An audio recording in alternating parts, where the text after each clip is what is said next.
Selamat malam Bapak Ibu sekalian. Pada kesempatan ini izinkan saya mau sharing terkait dengan em, peran pelabuhan dalam meningkatkan logistik performan indeks ataupun LPI.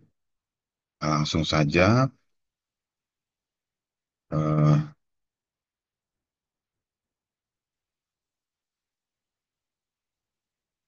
nah, materi ini saya peroleh ketika saya mengikuti seminar nasional dan bedah buku membangun pelabuhan menuju Indonesia Emas tahun 2025 pada tanggal 24 Februari 2025 yang diselenggarakan oleh Pusat Studi Transportasi dan Logistik atau Pustral Universitas Gadjah Mada.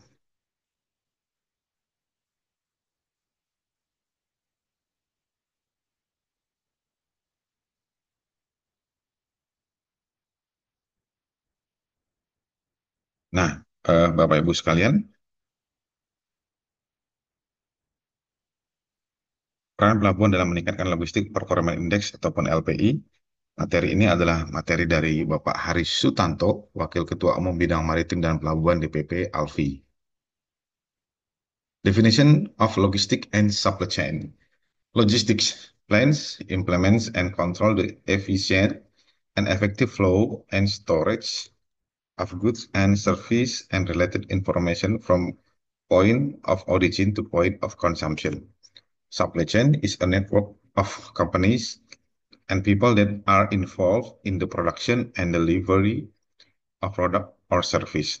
The component of supply chain include producer, vendors, warehouses, transport companies, distribution centers, and retails. First mile, ini adalah tahapan-tahapannya. Ini first mile itu ada di area logistik dan supply chain itu ada di manufacture atau di pabrik ataupun di kawasan industri.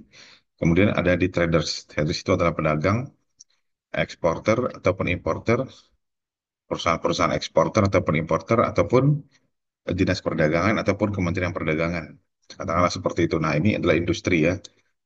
Kalau di lingkup administrasi negara atau kelembagaan manufaktur ini adalah eh, Kementerian Perindustrian, ya. Nah, ataupun pabrik, katakanlah seperti itu. Ya. Sedangkan traders ini adalah kalau di lingkungan swasta itu adalah perusahaan-perusahaan yang bergerak di bidang jasa ekspor dan impor. Kalau di tatanan kenegaraan ataupun tatanan kenegaraan di pemerintahan dia di tingkat pemerintah pusat mulai dari Kementerian Perdagangan, kemudian di tingkat pemerintah daerah Dinas Perdagangan. Nah, kalau yang ini manufacture ini di tingkat nasional tadi itu adalah Kementerian Perindustrian, di tingkat pemerintah daerah itu Dinas Perindustrian.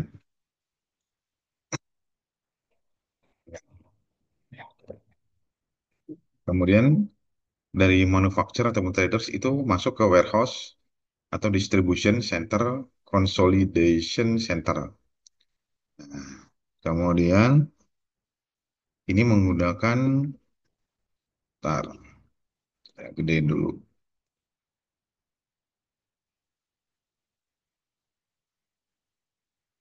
Ya, nah di sini ada menggunakan moda transportasi darat berupa bis, ya, merupakan bis ataupun truk ataupun angkutan umum ya. Truk sedang, truk berat, truk besar, moda darat intinya masuk ke tadi itu masuk ke warehouse, masuk ke warehouse atau distribution center atau consolidation center. Nah, dari warehouse itu dia didistribusikan lagi melakukan jasa transportasi. Ini ada kapal transportasi laut, ini ada kereta api, jalur darat, moda transportasi perkeretaapian menggunakan truk ataupun menggunakan pesawat. Nah, menggunakan pesawat ini tujuannya adalah seaport. Nah, pelabuhan di laut. Nah, kalau dia menggunakan pesawat berarti dia di airport. Ya, berarti di sini kalau dia menggunakan ini berarti dia di sini Tujuannya adalah airport ya, airport. Nah, kalau menggunakan bus ini pasti langsung ke seaport ataupun ke pelabuhan ya. Kalau kereta juga bisa menggunakan langsung ke pelabuhan. Nah, kapal laut juga dia pasti sandarnya di dermaga ataupun di pelabuhan. Seperti itu. Nah, dari pelabuhan dia menuju ke pelabuhan tujuan, destination seaport ya. Nah, dari destination seaport dia bisa lagi menggunakan lanjutan dari, kalau dia pelabuhan utama, katakanlah dari luar negeri masuk ke Indonesia, berarti pelabuhan utamanya ada di Tanjung Priuk, ada di Kuala Tanjung, ada di Tanjung Priuk, ada di eh, Hub International Port itu ada di Tanjung Priuk, ada di mana di Sulawesi Utara, Bitung, kemudian Kuala Tanjung, seperti itu.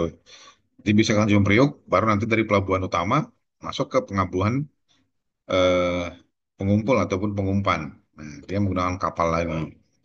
Lainnya seperti itu, jaringan transportasi lautnya. Kemudian, kalau dari pelabuhan tujuan dia menggunakan kereta api lagi, atau menggunakan bis, atau menggunakan pesawat yang lebih kecil sesuai dengan rute ataupun jenis bandaranya. Seperti itu. Nah, masuk lagi ke destination warehouse ataupun distribution center. Nah, itu yang ini adalah area dari middle mile. Nah, ini area last mile. Nah, last mile itu dari dari warehouse di pelabuhan tujuan didistribusikan menggunakan bis ataupun ya tetap menggunakan bis ke store. Nah, store-store yang kecil-kecil itu sampai kepada pembeli. Efficient and effective logistic system allows goods to move across and beyond the country. Port play as a pivot point uh, of maritime logistics. Nah, ini dia shipper warehouse. Ini ada land transport. Ini total time-nya. Total time waktu land transport ini ada port of loading, maritime, port discharge, land transport, buyer atau warehouse. Nah, total time ini adalah land transport ini menggunakan land time, waktu di darat, port of loading ini adalah waktu port stay, maritime ini sailing time, kemudian port discharge ini juga eh, port stay, masih lainnya port stay. Oh, sorry. Berarti ini total time-nya yang dihitung adalah, kalau dia seperti ini yang dihitung adalah land time untuk dari shipper itu udah land time ditambah dengan port stay ditambah dengan sailing time. Berarti ini berapa? Ada 3 waktu. Berarti ini katakanlah eh, T1 tambah T2 ditambah T3. T3 itu apa? T3 itu sebenarnya sailing time. Jadi kalau saya buat formulanya, TT total time sama dengan T1 ditambah T2, nah ditambah T3. Nah, gitu ya. Ya, rumus formulanya seperti ini. TT itu apa? TT itu di mana dia? TT itu sama dengan total time. Seperti itu. Nah, kemudian lanjut lagi kita ke IPP. Nah, IPP Port Stay Cargo, Sailing Time, Shipping Cost. Nah, IPP ditambah Sailing Time, tambah Port Stay, Cargo Stay, Shipping Cost. Ini adalah logistic cost. Seperti itu. Port plays as a vital role in the whole supply chain process. Strategic initiative of port operator. improving performance and quality of service, physical and system approach reorganization. Ya, ini service standardization, asset optimization, reconfiguration, big scale of investment on IFS, integrated services, integrated for planning for development, for and business development, and expansion, self-financing, strategic partnership. Nah, tujuannya adalah itu improve performance, increase connectivity, integrated services, efficient cost, supporting industry and trade. Challenge: high degree of variation among ports and terminal due to different stages of development.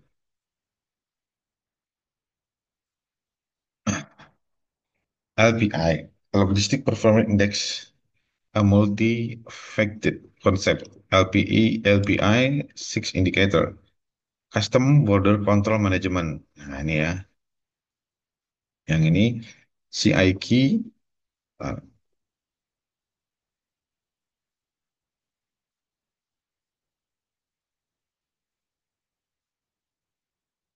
Custom Border Control Management. CIQ plus all Gov Agency. Score 2000, nah, skor tahun 2018 adalah 2,67, skor 2023 adalah 2,8, naik dia sekitar 4,8%. Benchmark itu 3,1, gapnya 0,3.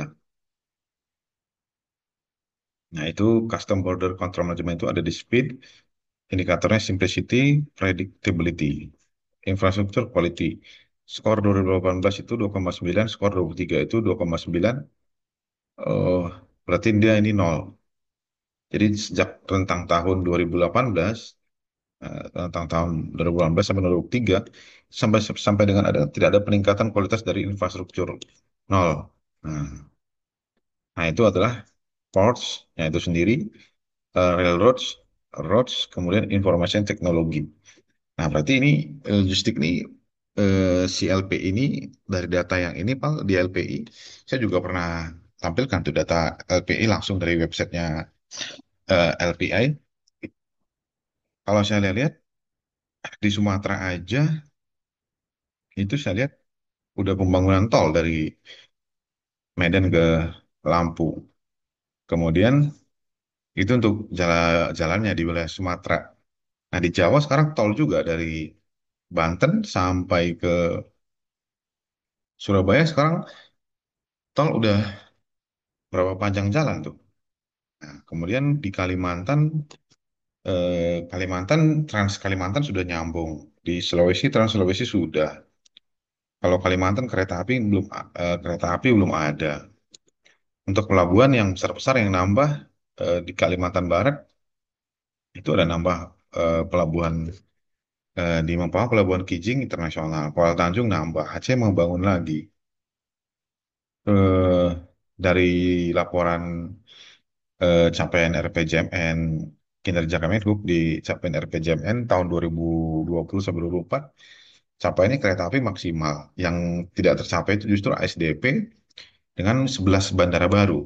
Nah, jadi ini saya juga nggak tahu nih si LPI dia menilainya itu di target datanya itu yang mana gitu, yang pakai data yang mana.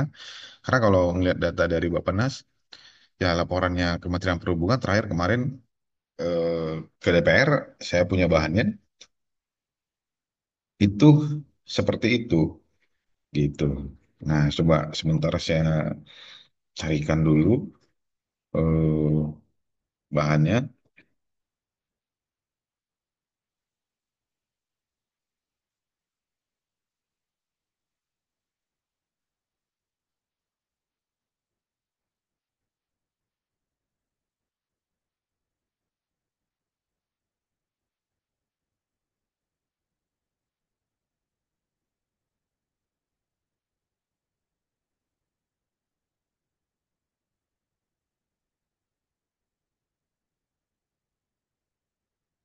Nah, ini saya share bahannya, ada kemarin.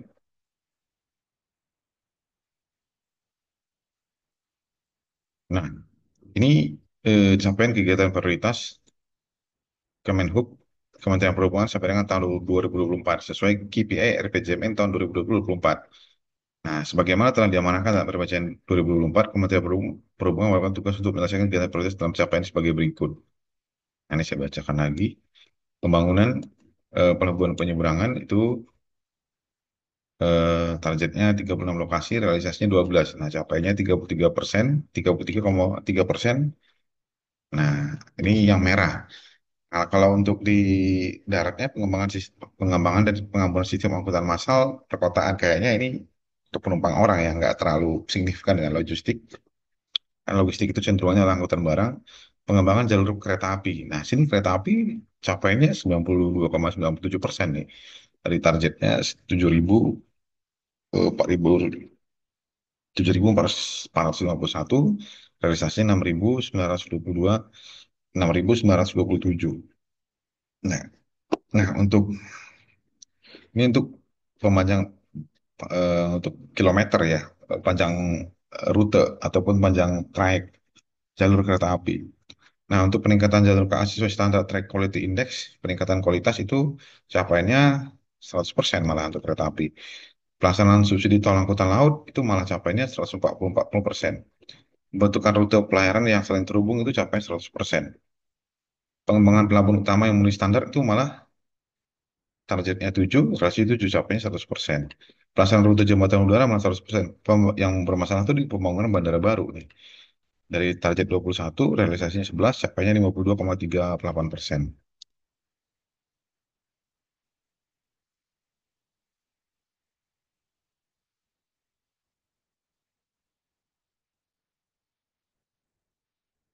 Nah, maka ini saya bingung untuk infrastructure quality ini apa yang diukur sama data apa yang diambil sama LPI ini ya.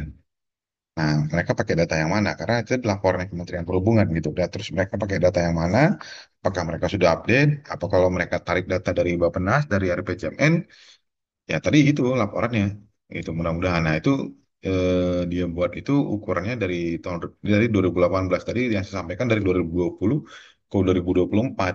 Nah, di 2023 dia ngukur skornya sama. Ah, berarti ini ada data yang belum diupdate. Karena tadi yang data yang saya tampilkan itu 2020 sampai dengan 2024. Nah, berarti ini mungkin dia ada data yang belum ditarik, belum diupdate, sehingga di 2023 skornya masih seperti itu. Harusnya ini mungkin nextnya udah bisa diupdate. Mudah-mudahan untuk Indonesia udah ada penambahan seperti itu. Nah, international shipment itu minus 0,71.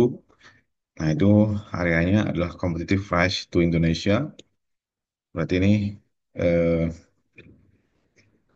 tarif jasa kepelabuhanan dari antara pelabuhan rata-rata pelabuhan di Indonesia ataupun pelabuhan internasional dibandingkan ke beberapa pelabuhan terbesar di dunia. Nah, kalau Indonesia kalau membandingkan kalau populasinya seluruh dunia. Nah, kalau dia yang terdekat berarti pembandingnya adalah Kuala Tanjung, pembandingnya internasionalnya adalah BSA Singapura dan Malaysia Port Klang. Nah, gitu kan. Ada juga yang lebih dekat lagi ke China, mungkin juga lebih dekat lagi, gitu kan. Nah, kalau kita bicara geografi, tapi kalau port to port membandingkannya ya, eh, ya itu beda lagi. Tapi kalau secara internasional, international shipment ya tergantung ini kepada kondisi arus ekspor dan impornya. Tapi kalau hanya transit ya pasti keunggulannya Singapura gitu kan, karena mereka berada di jalur lintasan internasional kan, di ALKI, di jalur ALKI lalu lintas internasional. Kemudian service quality of logistik. Eh, Logistik itu minus, justru ini service quality of logistik itu nilainya minus nih. Internal shipment ini minus, ya mungkin ini karena dampaknya dari kalau 2018 ini saya bilang boleh ini karena COVID ya. COVID kan itu di 2019. Nah, itu mungkin jadi trouble untuk arus ekspor impor seluruh dunia karena di 2018 itu saya pernah pantau dari mapnya itu webnya itu lalu lintas kapal yang online itu di tahun 2019 waktu COVID itu banyak kapal yang stay di area pelabuhan, nggak ada perjalanan sama sekali, semuanya perjalanan tutup karena COVID. Ya mungkin kalau datanya pakai itu ini rentangnya data seriesnya diukur dari 2018 ke 2023 tentunya minus ya, masih minus karena dia eh, baru bertumbuh nih sejak pasca COVID 2022. Jadi 3 tahun ya mungkin ini masih masih oke lah di minus ini mungkin masih masih masih wajar kalau menurut saya yang ini ya yang minus 7,1. Nah, service quality of logistik ya ngapain ditingkatkan kualitasnya kalau memang nggak ada arus ekspor impornya. Kalau tingkat kualitasnya ya emang harus justrunya di karyawan juga di PHK gitu kan dirumahkan. Kalau rentangnya diukur dari 2018 sampai 2023 ya itu biaya operasional pelabuhan semakin gede bayarin karyawan gitu kan listrik dan lain-lain operasionalnya ditingkatkan sementara nggak ada arus barang gitu kan nggak ada aktivitas perdagangan gitu kan orang semua COVID lockdown ya menurut saya ini wajar-wajar aja gitu kan. Eh, dengan angka segini nggak ada masalah kalau menurut saya sih seperti itu. Nah, di situ ada di service quality justru saat ini dari 2025, nah ke depannya ini baru dengan pertumbuhan ekonomi mulai pasca COVID, nah baru ini ditingkatkan kembali jasanya menurut saya karena nanti seiring dengan aktivitas di pelabuhan, arus ekspor, eh, target volume throughput yang mau dicapai berapa, eh, baru nanti ini transport operator competence and quality. Nah, ini baru ditingkatkan kembali SDM-nya yang lama-lama di rumah gitu kan, biaya pelatihan dan lain-lain. Mulai dari pembangunan kualitasnya mungkin ya selama 2 tahun pelabuhannya didemin aja karat-karatan ya perbaikan maintenance infrastrukturnya, peralatannya, semua maintenance. Ya baru eh, perbaikin lagi ya custom broker competence and quality. Nah, ini benar juga nih, baru diperbaikan lagi dari bea cukainya juga, ya pegawai-pegawainya juga mulai diklatin, disekolahin, kompetensinya di maintenance ya kan, ya, sertifikat kan biasanya kalau punya sertifikat SKKN itu 3 tahun mati, 3 tahun mati ya. Kalau pengukuran dari 2018 punya sertifikat 2018, 2023 udah sertifikat baru lagi ya, menurut saya wajar-wajar aja ya. Nah, kalau track and trace itu juga minus 9,1%. Track, kalau trace. Nah, kalau track and trace sekarang justru banyak nih aplikasi kalau eh, pakai Tiki aja, JNE, kita bisa track trace barang kita dari kalau kita ngirim barang pakai Tiki JNE di websitenya kita bisa track itu di mana. Nah, kalau pesawat, pesawat juga kita ada aplikasi tuh, aplikasi ada website itu bisa ngecek bandara pesawatnya di mana, landingnya jam berapa itu juga ada. Nah, kalau yang di laut ada juga tuh yang online bisa di track kapal kalau ngetek cek kapal. Tapi kalau barang ya langsung aja ke perusahaan gitu karena itu kan ada di perusahaan. Contoh kayak Tiki, JNE juga bisa online. Nah, kalau perusahaan-perusahaan yang kecil-kecil, ya tergantung perusahaannya nggak bisa berbasis web. Cuman kalau kita telepon ya pasti ketahuan di mana barangnya, tanya sama perusahaan, barang di mana pasti nanya gitu kan. Tapi kalau yang diukur adalah berbasis web, ya justru ini tantangan bagi Kementerian Perhubungan ataupun Kementerian eh, perdagangan untuk nge-push perusahaan-perusahaan ini menyediakan layanan berbasis web untuk track and trace barang gitu kan. Tapi kalau secara manualnya ditelepon ke perusahaannya itu ataupun lebih manual lagi ada si perusahaannya di challenge untuk diberikan ini supaya mereka menyediakan fasilitas untuk informasi track and trace kepada customernya sehingga ini bisa dinaikkan sehingga ini hasil survei LPI-nya nanti ini bisa naik nih bisa diturunkan dari minus 9,1 menjadi berapa gitu kan. Nah, kemudian liners, nah ini juga minus 10,1 and schedule delivery. Nah, schedule delivery ini kan on schedule delivery ini hmm, on schedule delivery ini kan dari kita bond cetak itu eh, apa cetak itu order gitu kan ada tanggal berapa nanti tanggal berapa nyampe nya itu kan eh, masalahnya di mana masalah di sistemnya ketika mengestimasi waktu perjalanannya atau estimasi waktunya sudah benar tapi kenyataan di lapangan yang salah ataupun asumsi waktunya yang salah gitu. Estimasi waktunya itu yang si perusahaannya salah gitu kan. Nah, kalau dibuat target ya atau targetnya ketinggian gitu kan. Nah, gitu. Nah, itu yang menjadi ini. Kalau di udara sih itu ada undang-undang penerbangan. Kalau untuk airlines-nya yang telat itu nanti penumpang dapat berapa gitu kan. Perusahaan airline harus bayar berapa untuk ini ya on time performance gitu lah seperti itu ya. Nah, itu juga masih bisa diperbaikin apakah melalui undang-undang pelayaran diperbaikinya untuk nge-push perusahaan-perusahaan pelayaran gitu kan. Eh, atau di mana masalahnya di pelabuhannya kah, di waiting time gitu kan, atau di port performance-nya gitu kan, di atau di mana di sisi daratnya masalahnya di mana gitu kan, bisa semuanya di ini. Terus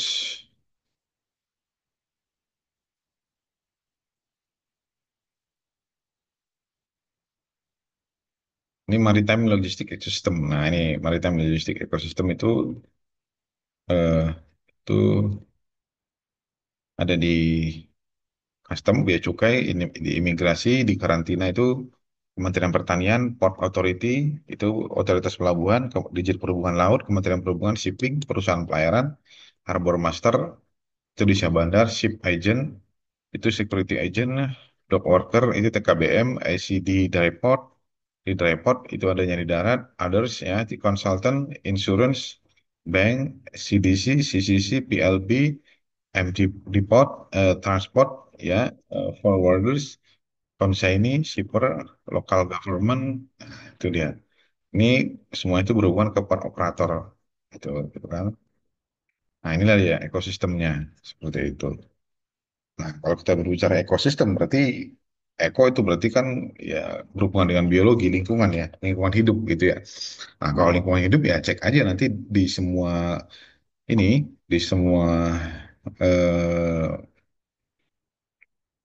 di semua eh, pemain ataupun player yang berada di logistik ini pasti kan setiap mendirikan izin usaha mereka punya AMDAL tuh, izin AMDAL. Nah, cek aja ekosistemnya, izin ekosistem pasti eh, ataupun dari semua area logistik tadi itu dicek menghasilkan eh, dampaknya terhadap lingkungan berapa. Misalnya di pelabuhan, pelabuhan itu Pelabuhan Tanjung Priok ada dokumen AMDALnya, AMDALnya itu berapa dia di situ standar AMDALnya. Apa yang harus tanggung jawab dari si pengembang developer ya itu dipenuhin aja gitu kan dari pelabuhan dia harus ngapain semua kan ada punya izin izin ini izin usaha di AMDAL rencana kelayakan usaha ataupun AMDAL ya. Nah di sini di semua player ini semua ada pasti konsultan juga ada eh, pasti ada AMDALnya itu analisis dampak lalu lintas analisis dampak lingkungannya izin usaha. Nah, dicek aja semuanya itu nanti pasti kalau dipenuhin semuanya nggak. Kalau dihitungnya berdasarkan eh nah ini logistik logistiknya, ya berarti tadi di pelabuhan seperti apa gitu kan. Di pelabuhan ini dia nanti gampang kok sekarang kalau kita mau ngecek aja. Sekarang kalau di pelabuhan misalkan di sini eh saya mau ngecek bentar ya, saya coba kira-kira sekarang ngecek aja ini ini.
Nah, ini nggak banyak kok sekarang web yang bisa ngecek online ya. Kita misalkan di pelabuhan. Nah, ini saya punya ini ada website tuh Aiki Air gitu ya.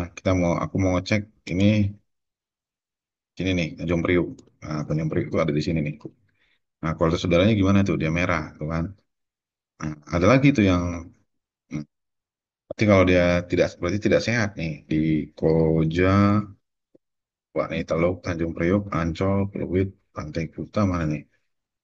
Tanjung Pasir, Ancol. Nah, di sekitar sini nih Ancol nih. Nah, ini dia. Nah, ini. Nah, ini Tanjung Priuk nih. Nah, ini. Nah, ini Tanjung Priuk, dia tidak sehat bagi kelompok sensitif. Nah, ini kalau dia bagus di sini, ya tapi pasti dampaknya kan dari seluruh wilayah lain. Tapi kan di sini, kalau dia di sini hijau, di sini bagus, pasti area sini tentunya dia warnanya tersendiri itu. Kalau lebih besar eh, O2-nya ataupun lingkungan biologisnya daripada CO2-nya, polutannya, ya pasti di sini warnanya bisa jadi dia baik sendiri gitu kan. Makanya ya ini aja gitu kan. Tapi kan nggak berdampak hanya dari sini, bisa dari wilayah Jakarta Pusat, dari mana-mana gitu kan. Tapi sebenarnya ya itu tadi cara ngeceknya kurang lebih seperti itu, gampang aja ngeceknya kalau itunya. Kalau yang dari sini, dari masing-masing ini tergantung nih perusahaannya apa. Dari sini tadi kita cek aja gitu kan. Dari custom pasti bea cukai Tanjung Priuk. Kalau Tanjung Priuk gitu kan, ya cek-cek aja itu gampang, nggak terlalu rumit gitu kan. Terus ecosystem configuration. Nah ini ada di sini pemerintah. Nah, pemerintah itu Kemenhub, ada otoritas pelabuhan, pemerintah daerah. Otoritas pelabuhan itu dia langsung berhubungan dengan ke ship owner atau liner. Nah, kemudian nanti ya di situ otoritas pelabuhan juga ini berhubungan ke bea cukai, imigrasi, karantina. Dari ini tiga ini nanti dia berhubungan ke sini terminal. Nah, seperti itu. Nah, dari ship owner itu dia berhubungan ke ship agent, itu broker. Dari sini broker ke forwarder ke shipper consignee. Seperti itu. Nah, kemudian nanti dari sini operator pelabuhan dan pemerintah itu nanti dia berhubungan ke operator pelabuhan. Nah, ini operator pelabuhan, dari operator pelabuhan ke terminal seperti ini. Kemudian dari terminal ini dia itu ada hubungannya juga dari angkutan darat, depo peti kemas, pergudangan, TKBM, bongkar muat. Nah, kemudian dari terminal ini juga dia berhubungan ke bank, asuransi, konsultan, dan lain-lain. Dari terminal ini juga dia berhubungan langsung ke forwarder, seperti itu. Nah, otoritas pelabuhan ini berhubungan juga satu lagi ke keamanan pelabuhan, seperti itu. Nah, sekarang kalau angkutan darat si perusahaannya juga itu, si perusahaannya juga punya izin AMDAL. Nah, izin usaha nanti ketika dia mengurus izin usaha, nanti juga harus harus ngurus RKL, RPL ataupun RPL ataupun AMDALnya, gitu kan. Di sini juga ngurus AMDAL, perusahaan depo peti kemas juga ngurus AMDAL ketika izin usaha, pergudangan juga harus ngurus AMDAL, TKBM juga kantornya itu izin usaha ngurus AMDAL, bongkar muat, aktivitas bongkarnya masuk ke AMDALnya otoritas pelabuhan nih, masuknya ke sini, AMDALnya dia nih, jadi di situ ada, ataupun operator pelabuhan, Pelindo, nanti kan ngurus izin usaha, Pelindonya badan usaha, tapi masuknya dihitung nih, aktivitas bongkar muat di pelabuhan itu ada berapa kendaraan, angkutan daratnya itu semua dihitung, siapa pemiliknya, operator pelabuhan atau otoritas pelabuhan nih, sharingnya gimana.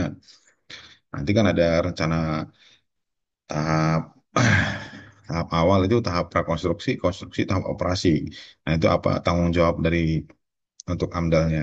Nah, dan bagian juga kalau angkutan darat ada AMDAL lainnya untuk polusi yang diakibatkan dari angkutan darat. Seperti itu. Nah, kalau aktivitas dari ini terminal juga seperti itu nanti, sama kalau ship owner atau liner sama juga, untuk kapal sudah ada sendiri yang mengatur tentang tanggung jawab terhadap eh, itu lingkungannya seperti itu.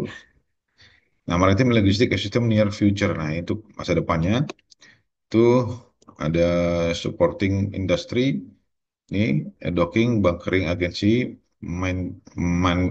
manning, itu kan consulting firm itu ada SHSE, Engineering Environment Research University College Media, ada vendor, supplier, partner, customer, shipper, consignee, cargo owner, trader, government agency, CIK related gov agency, local gov or authority, uh, transport operator, tracking company, railway operator, waterway, dock worker, tendering company, LSP, FF, MTO, cargo operator, financial institution, bank, insuransi, NBFI, LKBB,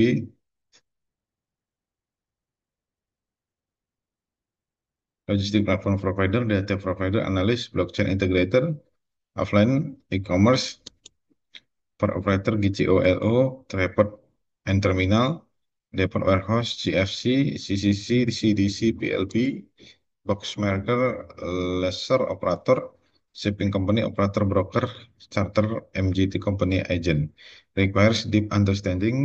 Nah, ini kebutuhannya adalah deep understanding, strong commitment, close communication, excellent collaboration among stakeholder. Nah, itu deep understanding. Nah, ini dia.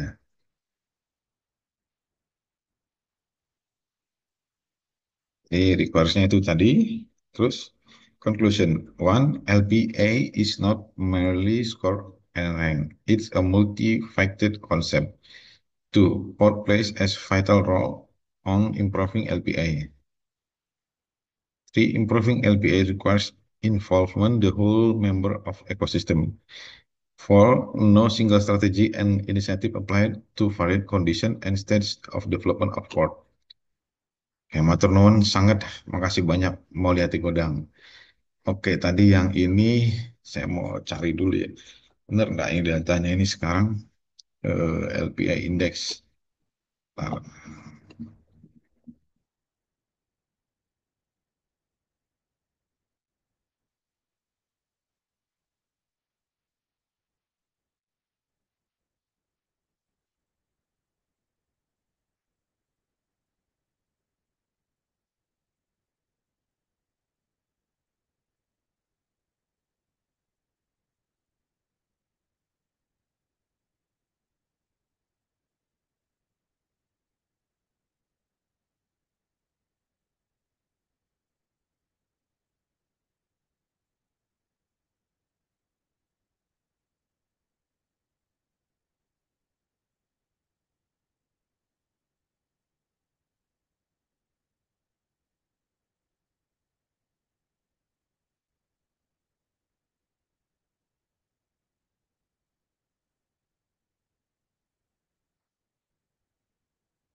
oh iya benar.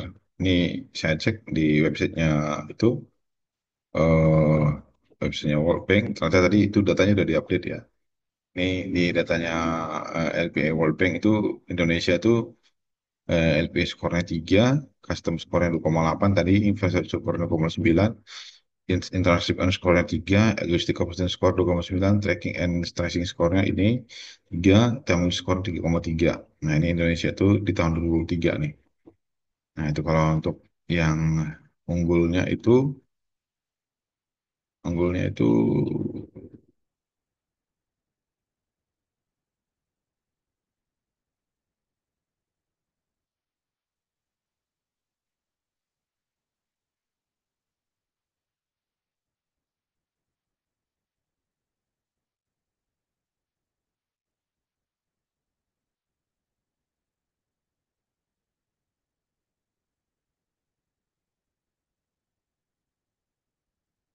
di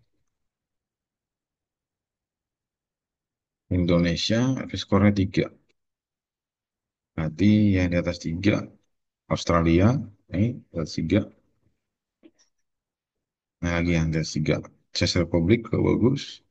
Ada yang 4 nih, Finlandia, bagus. Ini Jerman juga bagus, di atas 4, lagi 4. 4, 4 Jerman, Netherlands juga bagus. Oke, Netherlands, berarti ada di sini. Netherlands ini 4, terus Jerman, lagi yang 4. Jerman, ini, Jerman ini 4,1. Finlandia 4,2 paling tinggi Finlandia. Oke, sekian dia tadi.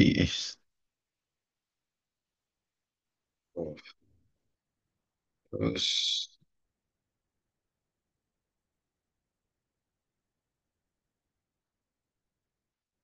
ya, udah selesai tadi matur suwun. Demikian tadi sharing terkait materi terkait tentang peran pelabuhan dalam meningkatkan logistik performance index dari Bapak Haris Danto, Wakil Ketua Umum Bidang Maritim dan Pelabuhan di PP Alfi. Terima kasih. Selamat malam. Semoga bermanfaat. Sampai ketemu lagi di kesempatan berikutnya.